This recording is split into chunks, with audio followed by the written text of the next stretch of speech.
Hello everyone, जय हिंद। आज है 29 जनवरी और आज 29 जनवरी से बनने वाले सभी प्रकार की करंट अफेयर्स को हम लोग डिस्कस करेंगे। तो चलो फिर स्टार्ट करते हैं। राष्ट्रपति भवन में स्थित मुगल गार्डन का नाम बदलकर क्या कर दिया गया है?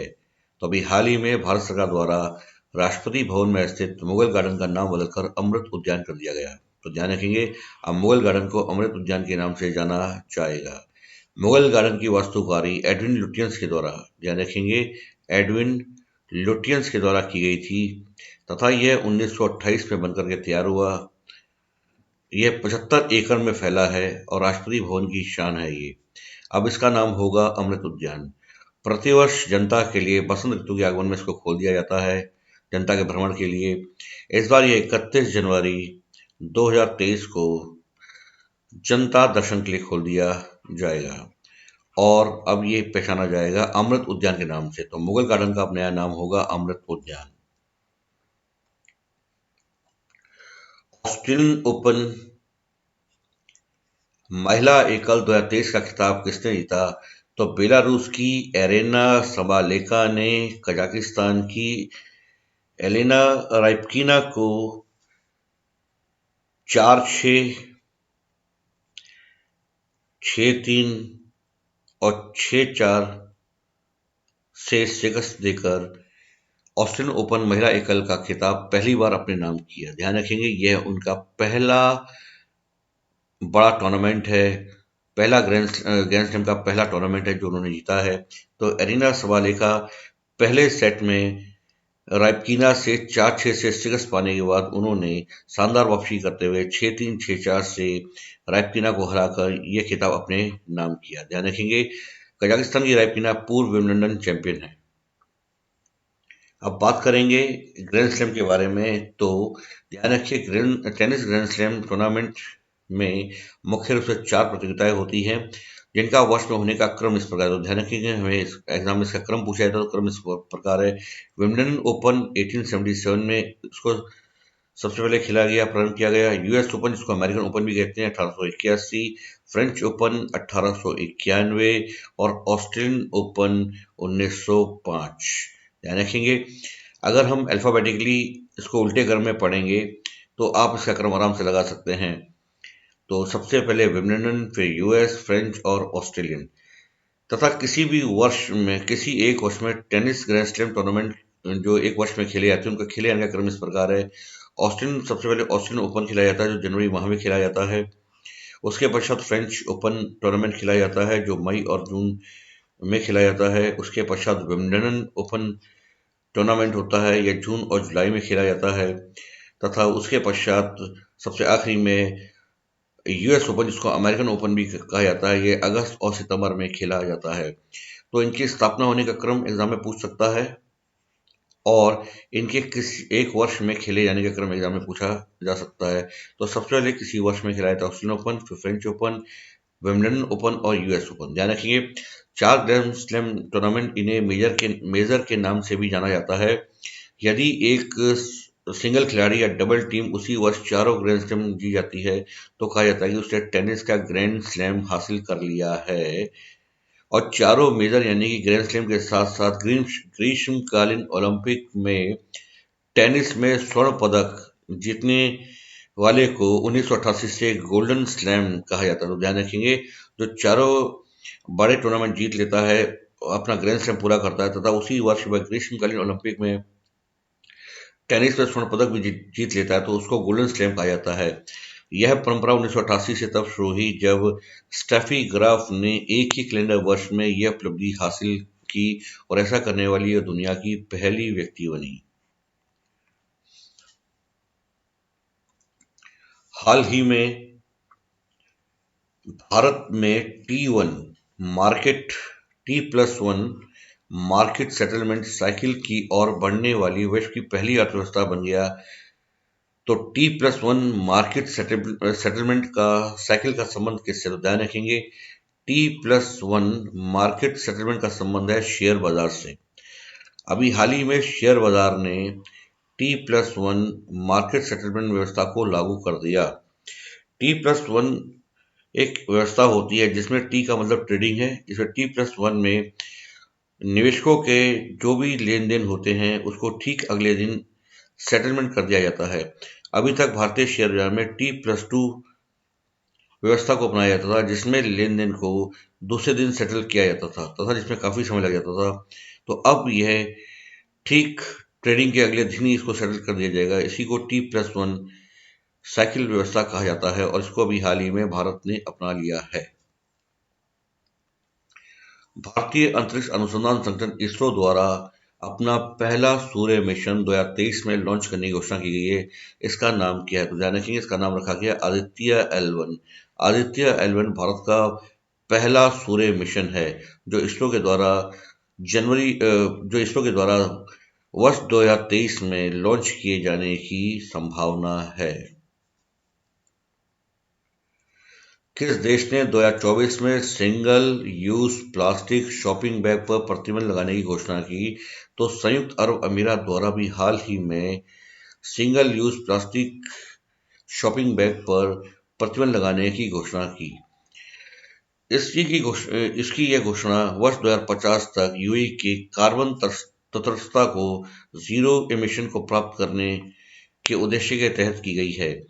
संयुक्त अरब अमीरात ने 1 जनवरी 2024 में ऐसे थैलों के आयात, उत्पादन और संचालन पर रोक लगाने के लिए कानून पास किया तथा इसी तरह का प्रतिबंध 1 जनवरी 2026 से प्लास्टिक के कप, प्लेट और कटलरी पर भी लागू कर दिया जाएगा।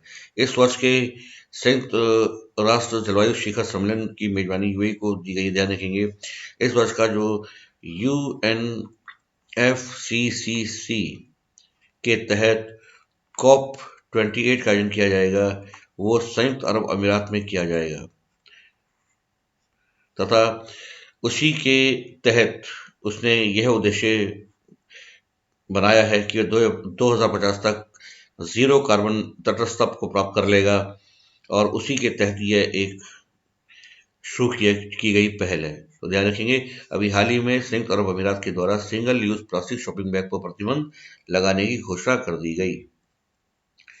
भारत के मानव युक्त महासागर मिशन के लिए उपयोग में किए जाने वाले स्वदेश निर्मित पोत का नाम क्या है? तो ध्यान रखेंगे, भारत का मानव युक्त महासागर मिशन के लिए जो स्वदेश निर्मित पोत का प्रयोग किया जाएगा उसका नाम रखा गया है चंद्रयान। और इस मिशन का नाम भी चंद्रयान मिशन रखा गया है। उसका नाम है समुद्रयान। ध्यान रखेंगे, समुद्रयान। तो इस मिशन का नाम भी समुद्रयान मिशन है और इस स्वदेश निर्मित पोत का नाम भी समुद्रयान रखा गया है। भारत किस राज्य केंद्र शासित प्रदेश में अपना पहला वैश्विक पर्यटन शिखर सम्मेलन का आयोजन करेगा? तो ध्यान रखेंगे, भारत द्वारा नई दिल्ली में अपने पहले वैश्विक पर्यटन शिखर सम्मेलन का आयोजन किया जाएगा। चीतों को फिर से भारत लाने के लिए एक महत्वाकांक्षी योजना के अंतर्गत भारत द्वारा किस देश के साथ 100 से ज्यादा चीतों को भारत लाने का एक समझौता किया गया है? तो ध्यान रखेंगे, अभी हाल ही में भारत के पर्यटन मंत्रालय के द्वारा दक्षिण अफ्रीका के साथ एक समझौता किया गया है, जिसमें कि आने वाले 8-9 वर्षों में भारत में लगभग 100 चीतों को लाया जाएगा तथा प्रतिवर्ष 12 चीतों को लाए जाने की एक योजना बनाई गई है और अभी हाल ही में दक्षिण अफ्रीका के साथ इस पर एक समझौता भी किया गया है। ध्यान रखेंगे, दक्षिण एशियाई देशों में चीतों को फिर से भारत लाने की महत्वाकांक्षी योजना के तहत दक्षिण अफ्रीका से भारत ने 100 से ज्यादा चीते लाने का एक समझौता किया है और अभी पहले चरण में 12 चीतों को भारत लाया जाएगा तथा प्रतिवर्ष जो है 12 चीतों को लाए जाने की योजना के तहत कार्य किया जाएगा तथा यह योजना 8 से 10 सालों में पूरी होगी, जिसके तहत कुल 100 चीतों को भारत में लाए जाने की योजना है। इन चीतों को मध्य प्रदेश के कुनो राष्ट्रीय पार्क में लेकर के आया जाएगा। सितंबर 2022 में नामीबिया से भी 8 चीतों को भारत लाया गया था।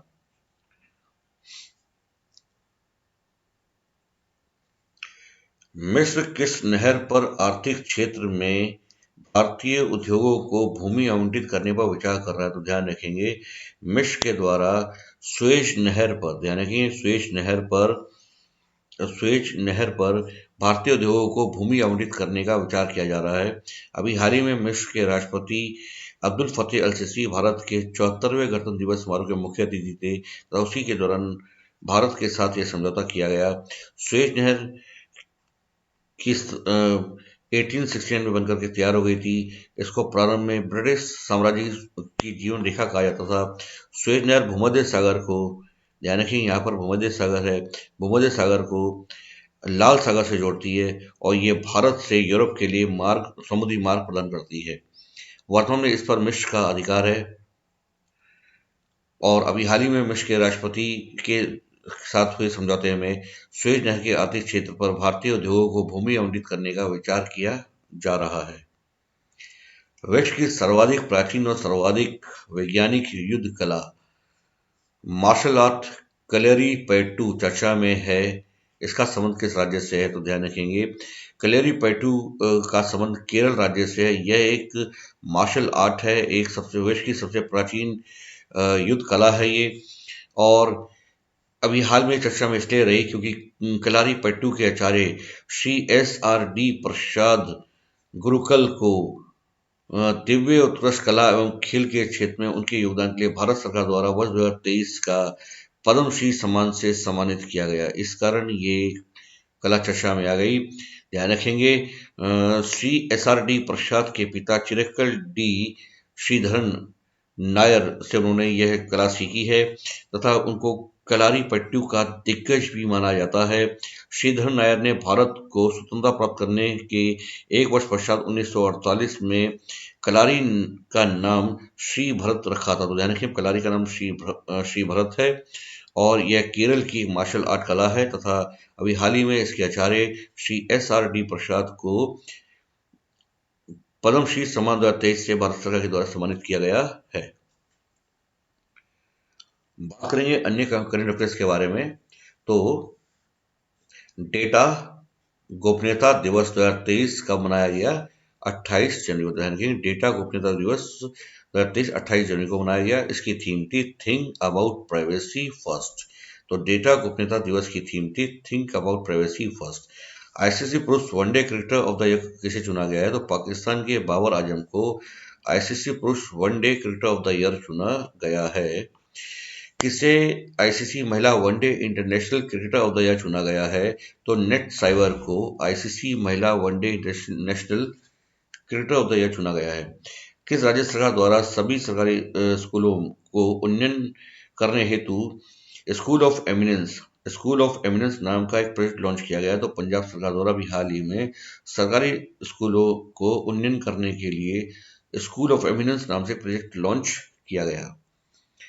केंद्रीय गृह मंत्री अमित शाह ने DGSP और IGSP सम्मेलन 2022 के दौरान किस थाने को भारत का नंबर 1 पुलिस थाना का पुरस्कार दिया है? तो ध्यान रखेंगे उड़ीसा के गंजाम जिले के अस्का पुलिस स्टेशन को भारत का नंबर 1 पुलिस थाने का भी हाल ही में अवार्ड दिया गया। केंद्र सरकार ने गर्भवती महिलाओं के पंजीकरण और टीकाकरण हेतु किस नाम से पोर्टल लॉन्च किया? तो यूविन। ध्यान रखें अभी हाल ही में केंद्र सरकार द्वारा यूविन नाम से एक पोर्टल लॉन्च किया गया जो गर्भवती महिलाओं के पंजीकरण उनके टीकाकरण हेतु उपयोग में लाया जाएगा। अंतर्राष्ट्रीय प्रलय स्मरण दिवस इंटरनेशनल हॉलोकास्ट रिमेम्बरेंस डे कब मनाया गया? 27 जनवरी को अंतर्राष्ट्रीय प्रलय स्मरण दिवस के रूप में मनाया गया। किस तिथि को अंतर्राष्ट्रीय शिक्षा दिवस इंटरनेशनल डे ऑफ एजुकेशन के रूप में मनाया जाता है? तो ध्यान रखिए 24 जनवरी को अंतर्राष्ट्रीय शिक्षा दिवस के रूप में मनाया जाता है और 24 जनवरी को ही भारत में उत्तर प्रदेश दिवस के रूप में भी मनाया जाता है तथा 24 जनवरी को राष्ट्रीय बालिका दिवस के रूप में भी मनाया जाता है। अंतर्राष्ट्रीय शिल्प शिखर सम्मेलन 2023 का आयोजन कहां पर किया गया? तो उड़ीसा के जाजपुर में अंतर्राष्ट्रीय शिल्प शिखर सम्मेलन 2023 का आयोजन किया गया।